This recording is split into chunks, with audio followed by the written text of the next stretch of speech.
All right. There's some bad news coming in right now pertaining to some of the places that I visited out west whenever I was whenever I was in New Mexico. Um, the only advice that I can give people as of right now is to pray because the conditions obviously are favorable in what's going on. Please watch. Unlikely to cut interest rates. And a courtroom battle, the legal fight over Florida's decision to ban Chinese nationals from buying property. Live from New York, it's Wednesday, June 19th. I'm Julia Chasley in for Richard Quest, and this is Quest Means Business.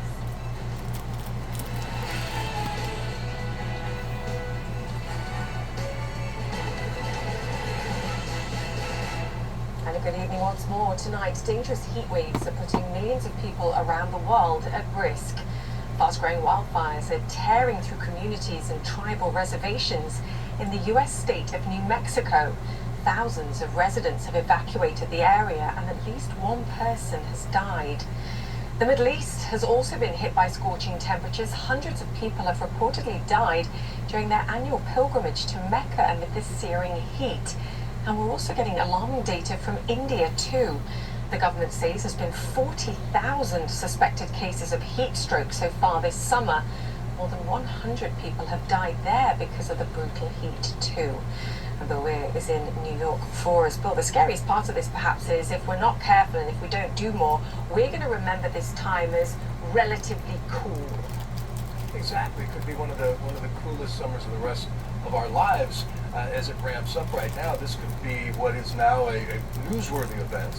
Could be a more common month-long event, scientists say, as early as 10 years from now. Yeah, so today we cover it as something unusual and a news event, to your point, but 10 years from now it could be normal and we don't even cover it anymore, but we need to cover more about the action. But what more action? Even in the United States today, we've got lobby groups, advocates saying that we actually need to designate these as sort of major incidents effectively and take action and appropriate action. Yes, in the United States, the Federal Emergency Management Agency, FEMA, is kicked into gear, usually when a governor or a tribal leader asks for the president to declare a disaster area. Normally there's about 19 different designations. Normally it's been used historically for hurricanes and earthquakes, those sorts of things. They added COVID-19 was added to that list to help out the states during a national pandemic disaster right now. Heat has never been used before. This group, there's about 30 groups, both doctors, environmental justice organizations, and others who want to put this into the conversation, that we should think about heat the way we think about impending hurricanes. We know how to count the damage when the debris of towns are laying everywhere. Heat is even sometimes a much more deadly event, but you don't see it as well. And you can help head off the fatalities earlier with cooling centers, with ways to encourage people to keep their air conditioning on if they think they can afford it, those sorts of mitigation effects right now. They could change that designation. The Stafford Act, which designates these sorts of things, is very nimble in this area. It just hasn't been done yet. But there will be, Julia, at some point a president will probably declare a national heat emergency of some sort if one of these domes stays in a region long enough to overwhelm power grids, overwhelm hospitals. But so far, states have been able to handle that on their own without federal help. Yeah, the changing times. Bill Weir, thank you, as always. Now, Ed Valvendera has more on those wildfires in the southwestern United States. Residents west of Highway 48 from White Mountain to Highway 37 immediately evacuate to Capitan. Michael Scott escaped Ruidoso, New Mexico just in time through thick smoke and an orange glow as a massive wildfire consumed his mountain neighborhood. My truck was being hit with chunks of ash. I could feel them hitting the hood. And the gray, it was almost like big gray rain hitting my truck. Scott and his wife and his mother were able to make it out with a few belongings and their 3 dogs.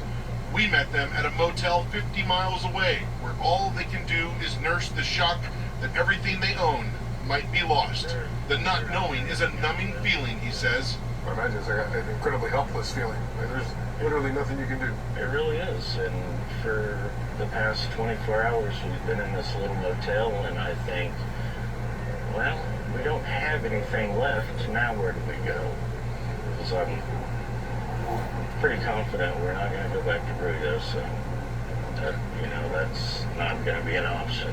Two massive fires around Ruidoso are burning across 20,000 acres. Emergency officials say the wildfires have destroyed 1,400 homes and structures. Oh, We man. reached some of those neighborhoods and saw the charred remains of dozens of homes. Oh, Even man. found deer making their way through the scarred hillsides. Yeah, I can see the fire right outside this window. Kurt Delgado evacuated his home to the edge of town where he set up his Papi Chulo food truck and started feeding firefighters and emergency crews. From the window of your food truck, Yeah, I mean, you can see the smoke in the canyon where your house is. Yeah, our house is literally right there where that smoke is.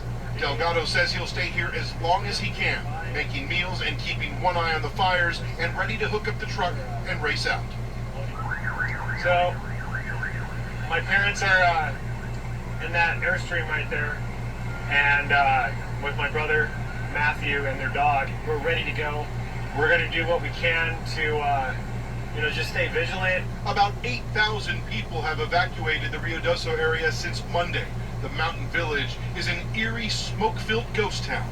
There are a few people left, though, like 8,000 people. Do you have any idea what that has done to their economy in that area right there? Everybody having to seek shelter. Jordan Rue, who we found spraying water on his home and trees.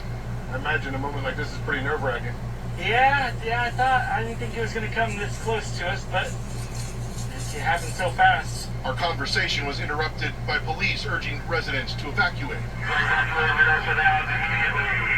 We managed to find our way into Michael Scott's neighborhood in Ruidoso. Many of the homes were burned to the ground, but somehow Michael's home is still standing. Wow. A slice of good news surrounded by devastation and sadness. Sadly, the situation isn't much better in Europe. Wildfires near Athens are being fanned by strong winds. Officials say they're seeing a new fire break out every 10 minutes. Temperatures, meanwhile, in Rome approached 35 degrees Celsius today and won't ease until the end of the week. Environmental groups are now sounding the alarm about the Olympics in France. They say the high temperatures will put athletes at risk. Barbie I'm sure. Latsado has more on Europe's brutal heat wave and why it has officials so concerned. It's only June and Southern Europe is already baking under a deadly heat wave. In Greece, several tourists died after hiking in extreme temperatures. God. One deputy mayor had a dire warning. We have a lot of footpaths here, and we often see people come here to go walking. Often couples will come, groups, but we also see people alone on the footpaths. Unfortunately, during some days in the summer, we have heat waves, and we see them walking on the footpaths without supplies, without water, without a towel. In Italy and in the Balkans, temperatures are expected to be between 5 and 10 degrees higher than average. In Rome, authorities have put up trees at bus stops in order to provide much-needed shade for those waiting in the hot sun. Authorities across the region warn the elderly and the frail to try to stay indoors during the hottest time of the day. They're also urging people to exercise caution in areas that are prone to wildfires. If last summer was the hottest summer on record, so far this summer doesn't look like it's going to be any better. Barbie Latsado, CNN, Rome. Now, the heat isn't the only problem for some parts of the globe. This map shows the torrential rainfall that's killed more than a dozen people across Central America. Parts of El Salvador have been devastated by floods, rivers pouring over their banks, and landslides. Officials say 11 people there have been killed. The intense rainfall has also killed 8 people in Guatemala. Sinkholes and landslides have ravaged several areas, and thousands have now been evacuated. Stefano Pozzebon is in Bogota for us this evening. Stefano, just talk us through what we've seen, because this is what we're seeing at this current moment, but it's actually weeks of added rainfall that's creating a great deal of the issues now that people are facing. I've said before, and I'll say again, it's given the appearances that the world, or the elements of the world, is regurgitating itself upon to humanity because of what humanity is doing to the planet Earth. And it talks about this in the Bible, pertaining to the great sorrows that will fall upon humanity in these final and last days. really sad in seeing how much destruction. And this is just basically, what is this, mid-June? So, you know, if this is a prelude towards what's to come, get ready, is all I can say. Get ready. Yes, exactly, Julian. I think it's remarkable to note how from raging fires in New Mexico and record temperatures in Europe to catastrophic rains in Mexico, Guatemala, Salvador, and in Ecuador, but all across the Andes region. You can tell here it was pouring rain just a half an hour ago. There is a shared sense of powerlessness, a shared sense of impotence in front of extreme weather events. And I think there are two things to learn here, Julia. That is, one, that these extreme weather events are becoming more and more the norm. We, over the last 12 months, I have reported on dozens of extreme weather events across Latin America, from Brazil to Argentina, Central America, and Colombia, where I am, but also the fact that this region is particularly exposed to these type of events. When we talk about catastrophic rainfall, especially in North America, it means that blocks of cities get flooded, lots of people get evacuated, and it creates enormous economic damage. But in Latin America, it often means loss of lives. So we have 11 dead, at least 11 in El Salvador, 8 at least killed in Guatemala, and at least 17 in Ecuador, which is south of where I am. And this feeling of impotency, of powerlessness, is why civil protection officials all across the region are urging people to evacuate and to look after themselves. Take a listen. Pero quisiera reiterar, si se les pide que evacúen. I want to repeat this. If you are asked to evacuate, do it. If you live near a slope, move to a safe area. I know we are attached to material items, but life is priceless, under any circumstance. In that sense, today priority number one is to be safe and stay in shelter. We have worked to give you the necessary conditions. Julia, I think that is core. There are hundreds of lives, if not thousands of lives that are at risk because of the effects of climate change. Latin America is particularly exposed, and what we're seeing these days, unfortunately, it's not an exception. It's becoming more and more like the norm. The rule. As you said, we have to get used to the fact that this is going to continue to happen and arguably could be continuing to get worse. Stefano, I know there's many different countries that we're talking about, but what provisions are the government making to try and support people? It's okay saying, look, get to somewhere safer and leave your homes and leave your possessions, but where do these people go? Exactly, and also whenever you leave your homes and your possessions, you know good and well there's going to be looters, there's going to be people that's going to be trying to take advantage of the situation. That's just going to add that much more insult to misery. It's horrible. It's absolutely horrible in seeing the horrors that are falling upon humanity right now. Yes, exactly, and especially when governments like the ones we're talking about here, Salvador, Guatemala, they don't have the resources to look after these, to look after the evacuees, or to actually to even rebuild. One story that we would like to bring to you, but frankly, there are so many climate emergencies happening all across the world. Is what's happening in Rio Grande do Sul, which is southern Brazil, which was completely ravaged and destroyed by typhoons and cyclones a few weeks ago, and where now the government is of course struggling with the reconstruction and rebuilding of those infrastructure and facility. It really clearly shows that it's not a solution that any national government can provide, that we need to have a long conversation, a serious thought about the type of development that as a specimen, pretty much as a specimen, all across the world want to take.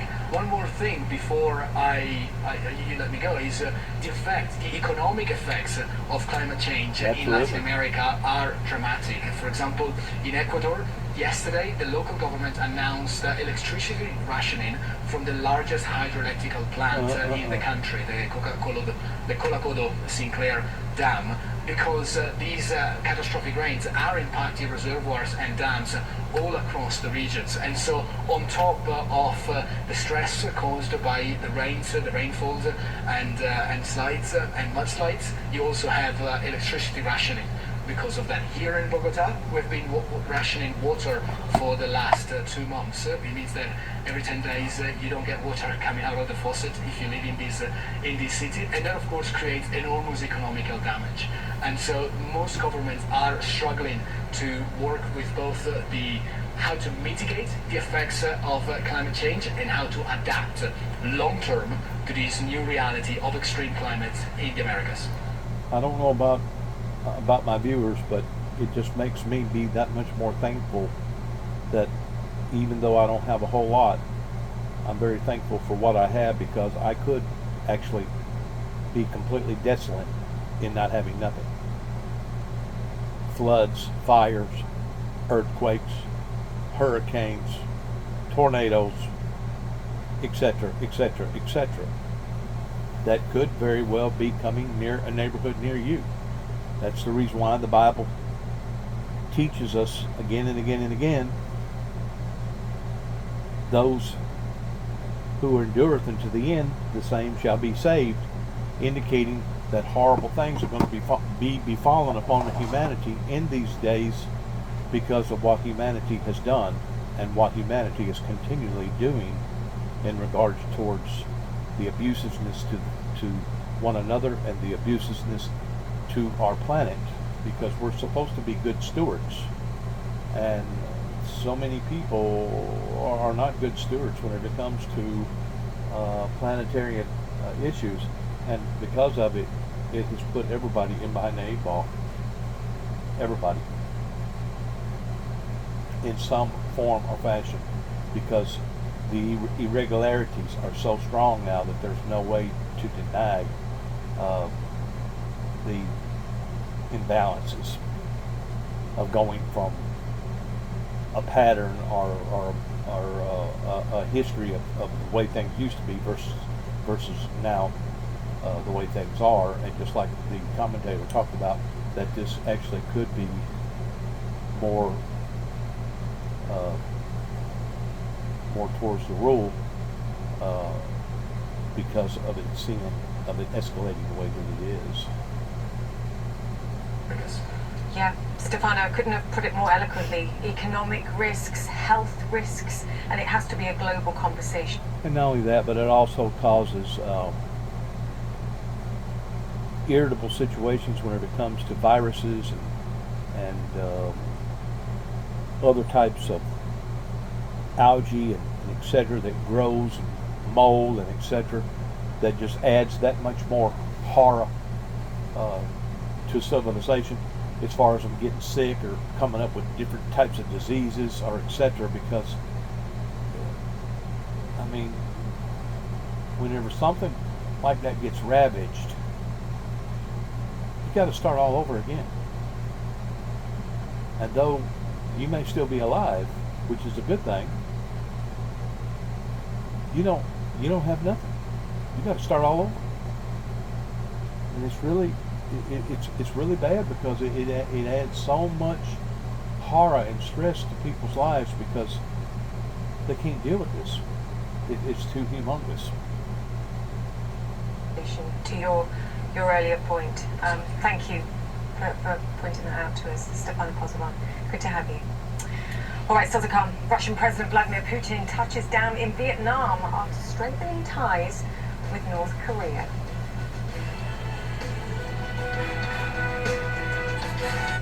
Boy, oh boy, you can just basically count the days and the events in the revenue in what these people are doing pertaining to these oligarchs reaching out to other leaders. And we see that kind of language in basically we see that kind of language in the US. You also see it in Europe.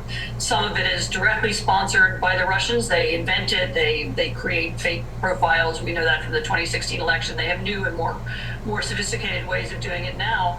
And they see it, of course, basically just a whole complete changeover from the norms, going from one extreme to another, even on a political scale. We're seeing that new alliances, broken alliances, we had the Atlantic and the Pacific alliances, and now because of COVID and then people trying to struggle after the fact, it's brought a lot of intolerable situations to the surface.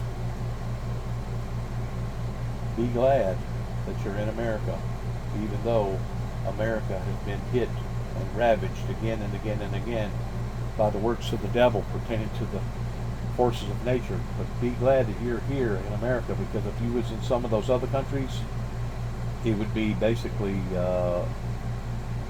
survival to the fittest. In other words,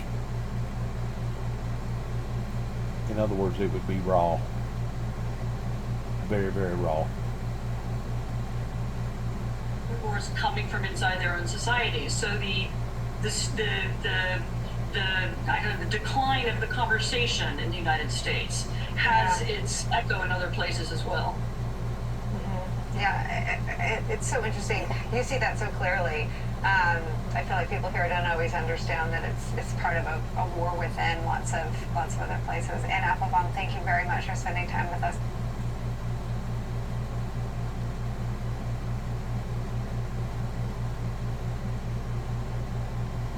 Sit there and wait for people to leave restaurants and bars so that they can pull them over and breathalyze them and perform those sobriety tests. Because as I'm sure you can imagine, there is a huge amount of violent crime taking place in somewhere like the Hamptons. Sure, I get that one. Clean idea, kid.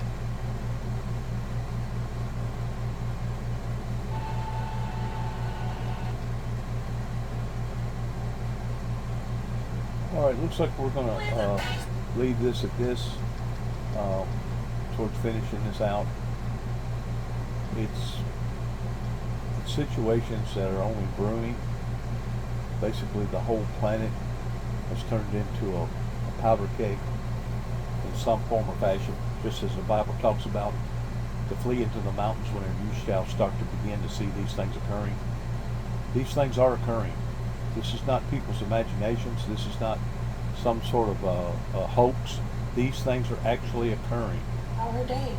And I never saw her again. So you think the tumors disappeared? I do. Totally believable.